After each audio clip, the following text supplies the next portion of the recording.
World War II memorials are an international phenomenon that I've learned a lot by visiting.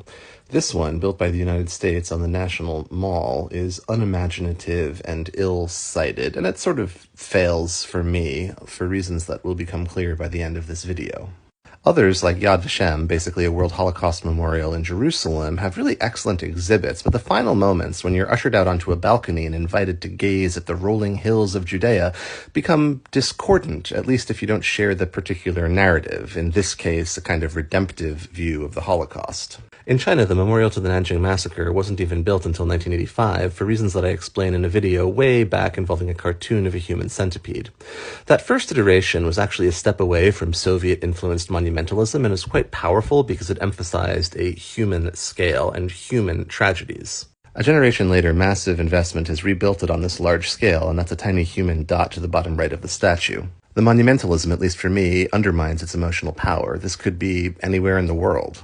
In Hiroshima's Peace Park, they took a different tack, preserving rather than building. The so-called Genbaku Dome was the one structure to survive the nuclear blast, and now there's a park around it, and you can see the regular buildings of the city in the background.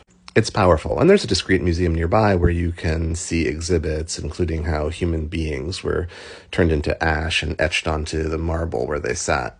Some critics say the emphasis on the bombing transforms Japan into only a victim of World War II. But I think the museum is forthright about the story it is telling, a specific one. For something different, here are two of my favorite examples, both German. The first is in Berlin, and it's called The Deserted Room.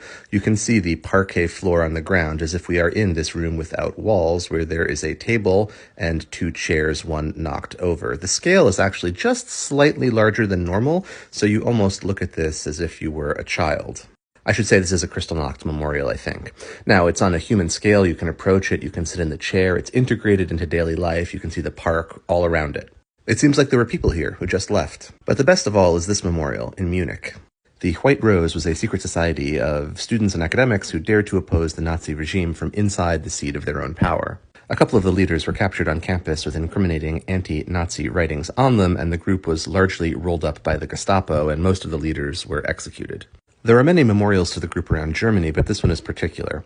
As a colleague explained to me, every day a single white rose is placed in an area adjacent to the aula, the main lecture hall on campus.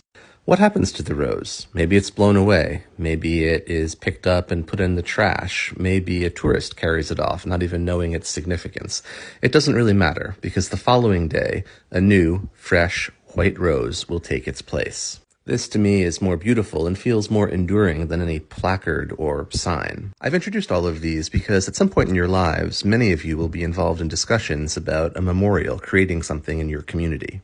Cenotaphs, pillars, reflecting pools, granites, these are the default solutions that lack imagination, and maybe they serve the monumental purposes of state commemoration, but how much better those memorials that actually draw people into them and work on a human scale. Please give some thought to those, even though they require more intellectual effort.